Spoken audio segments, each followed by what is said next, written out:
करनी के फल मिली आज ना त कल मिली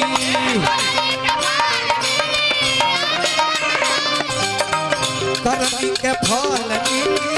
आज ना त कल मिली।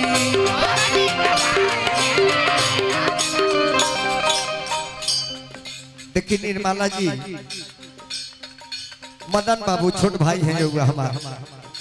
इंसान जगह 3 गो धन कमाली न मोदी धनिक बन जाए। पहल का धन के खुशी देखी तो खुश रही और के दुख देखी तो दुखित रही और दूसर का धन गांव में के नीमन मकान बनता के लड़का नीमन पढ़ता आगे बढ़ता अति प्रसन्न होकी हमारे गांव में केहू आगे बढ़ता। अभी ना जे के नीमन घर देखते हैं तो कहते हैं जी का ये गंगा माई ऐसा पानी भेज दू कि नेवे लेके चल जाए उनकर कहियो गिरी ना ताहर कहियो बनी ना सोच बदलिए ना तो जन बात तो न ढह जाए। पैसा मांगल जाला कलाकार जन पैसा मांग देला सु कलाकार हो एक नंबर कोढ़ी हो रउआ एक काम करी बाबा धाम चली एगो रउआ कतिया काट के ठेला बनवाए और वही पर आटा उटा लपेट दी आई पेट टोट में तनी यही में मैदा होता खाली ऊपर बढ़ जब हम ठेलत रहे दे दो राम दिला दो राम देने वाला सीताराम हमको जे दे दिल बड़ा मोटाइल पिया बड़ा मोटाइल पिया दे दो राम दिला दो राम चलो चलो बाबा धाम देने वाले बढ़िया बाजू जी चल जाए तो कोढ़ी बन गई बहुत रुपया मिली तरह से तो गोल्टू के खोजल सब ने लो करनी के फल मिली अजना तो कल मिली करनी के फल मिली अजना तो कल मिली।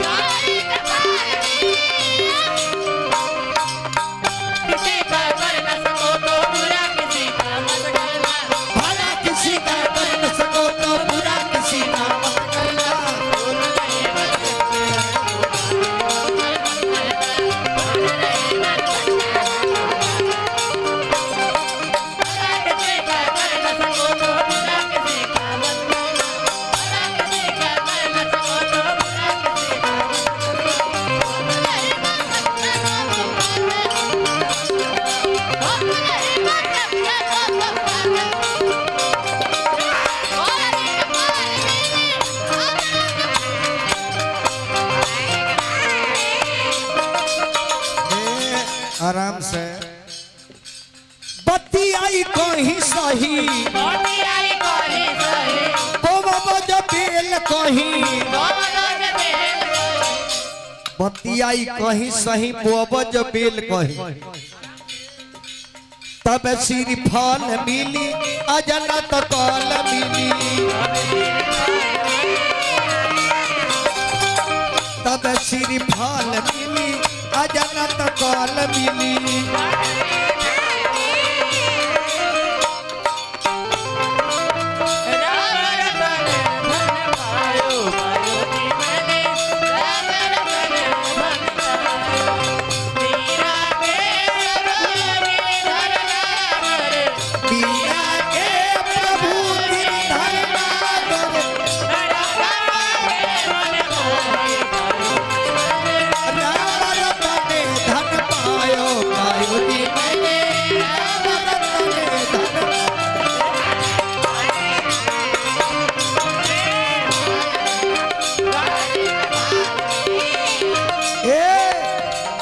ए मदन बबुआ धर्म का झंडा धरा धर्म का झंडा धरा अधर्म से अबो डरा अधर्म से अबो डरा धर्म के झंडा धरा अधर्म से अबो डरा तबे हल भल मिली तबे हल भल मिली अजनत कल मिली तबे हर भल मिली अजनत कल मिली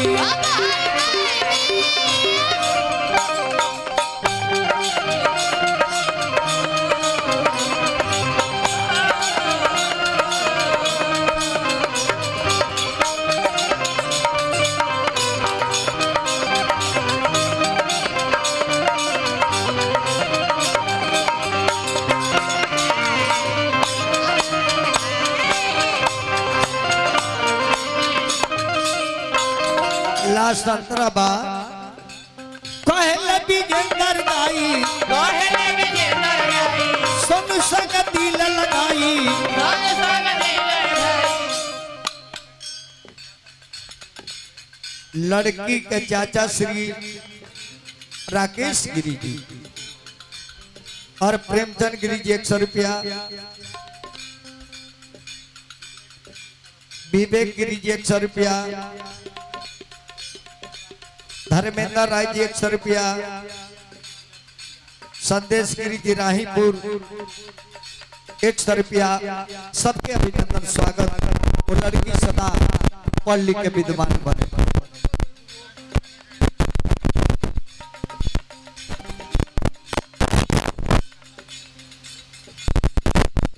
ये हमारा बबुआ के चाचा जी की तरफ से मदन बाबू की तरफ से और लड़की के हमने के दादा बनी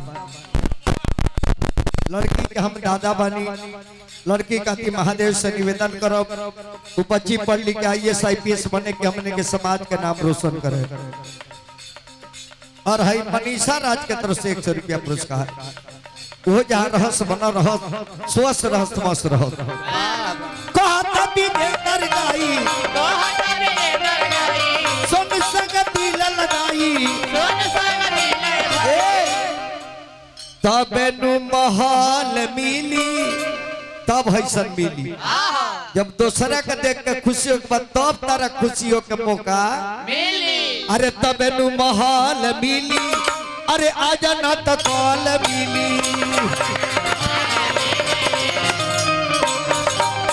तबे नु महल मिली आजा ना तो कॉल मिली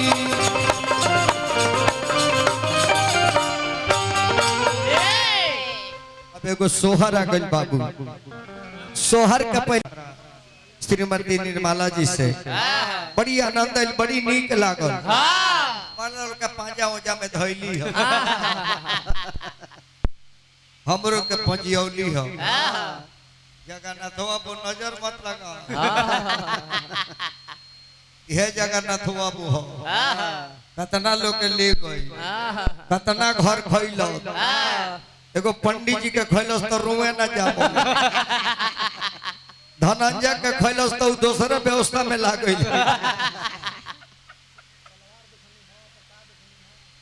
हमर सलवार देखनी है हमर कदो नारा देखनी है नारा देखनी है हमर डाड़ा ना देखनी महाराज कहीं कैसन मेहरारू बारी काका देखत नहीं जी और एकरा बाद हमरा खड़ा होके मन नहीं कर तो हमर दोस्तरो कुछ देखे लगे हेल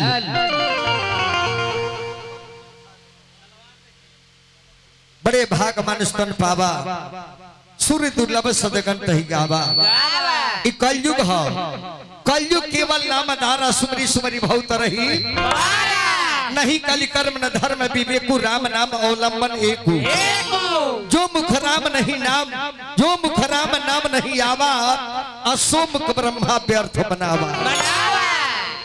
दिनमाला जी रीड बढ़ा दी अरे करनी के फल मिली दिनमाला जी करनी के फल ए सीटी मारता माइक देखी और कम करी